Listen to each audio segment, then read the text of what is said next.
Hello friends! My name is Himanshu Anand, and today we'll discuss a mystery that has baffled millions of people. The Mandela Effect. Imagine you remember something with such confidence that it's absolutely certain. And then one day, you discover that what you were remembering is completely different from reality. This isn't just a matter of shame for you. It's happened to millions of people around the world. The most famous example is the death of Nelson Mandela. Many people say with certainty that they remember Nelson Mandela dying in prison in the 1980s or early 1990s, and his funeral became big news. But the truth is that Mandela died in 2013.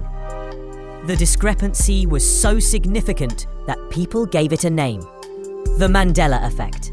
And there are even more bizarre examples. Berenstain Bears.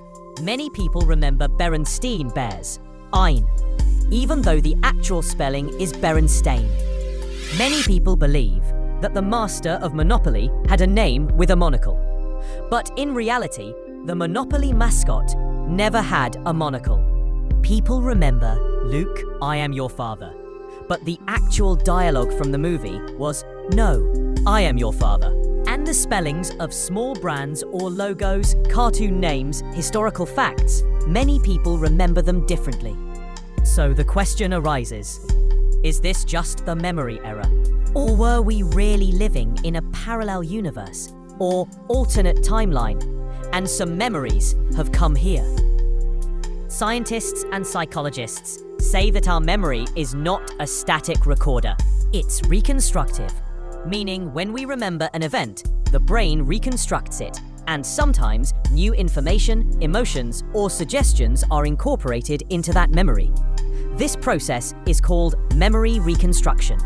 Researchers like Elizabeth Loftus have shown how people's memories can be partially altered, even by simply asking questions. This is why many eyewitness testimonies are deemed unreliable in courtrooms. Another important factor is the confabulation and misinformation effect. When we hear false information and mistake it for our true memory, source monitoring error also occurs, meaning we forget where we got the information. From a book, a movie, a friend telling us, or a personal experience. Pareidolia and cultural memes also play a significant role. When a false memory goes viral, like Berenstain, many people repeat the same mistake, and it gradually becomes a collective false memory. This is why millions of people share the same false memories. Yet some people refuse to accept this simple explanation and offer a completely different explanation. Parallel universes or alternate timelines. They argue, perhaps our memories come from another universe, or different branches of the multiverse sometimes overlap with ours, and we remember things from a different timeline.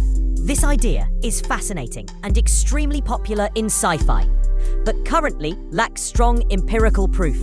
It remains speculative. So what would be the right thing to say?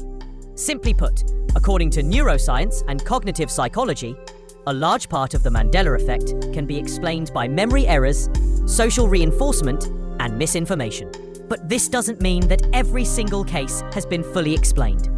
Some examples seem so complex that they certainly raise questions. Another interesting aspect, our media and the internet. When a small misspelled logo or misquoted line goes viral, that error reaches many people and becomes collective memory.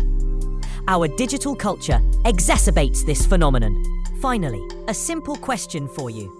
Do you yourself remember something that's different from what it actually is? Were you recently surprised by a small, mistaken memory? Please leave a comment below. I'd love to read your stories. The Mandela Effect teaches us a thing or two: how fragile our memories are, and how society, media, and our own brain processes combine to create a different picture of reality. And yes, if you want to hear more such mystical insights, don't forget to subscribe to the channel, like and share this video. See you next video.